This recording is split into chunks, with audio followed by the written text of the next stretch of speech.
So after Bev will be Chelsea Spears. So go ahead and unmute yourself, Mom. There you go. Yeah, that was a toe tapper. I agree with Ellen that the music is always good with this gathering, but it's especially good tonight. I'm going to read you a poem about something that happened so long ago, back in the 80s, I think, the early 80s, that I don't even remember exactly where it was, but it was an AMC, an Appalachian Mountain Club weekend in which they were going to teach us how to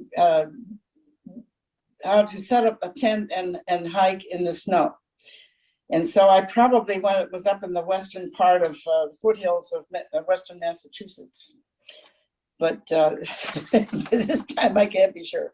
So it's called Winter Backpack. We got there on a Friday night, late in the day, and we hiked the next day up a small mountain. It wasn't that big. And then the next morning we left in our cars. So it was the weekend. Winter Backpack. Tentative flurries of dry sleet billow like ghosts in twilight.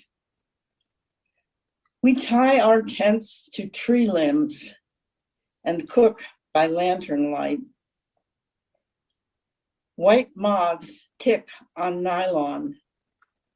We sleep away the dark and wake to clarion sunshine, domed by cobalt glass.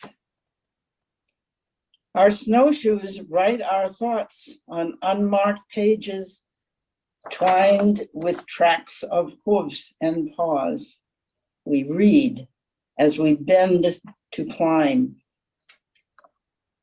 But when we pause for breath and look up, we are skylarks in a silver-netted aviary, by blueness mesmerized.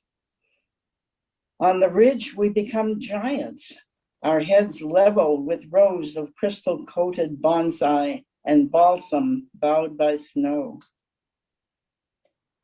Floundering down the mountain, our big feet swallowed in drifts, we marvel at undulations, tide ripples sculpted by winds which roar that night down the valley, express trains passing our camp, reminding us of Himalayan climbers marooned in tents.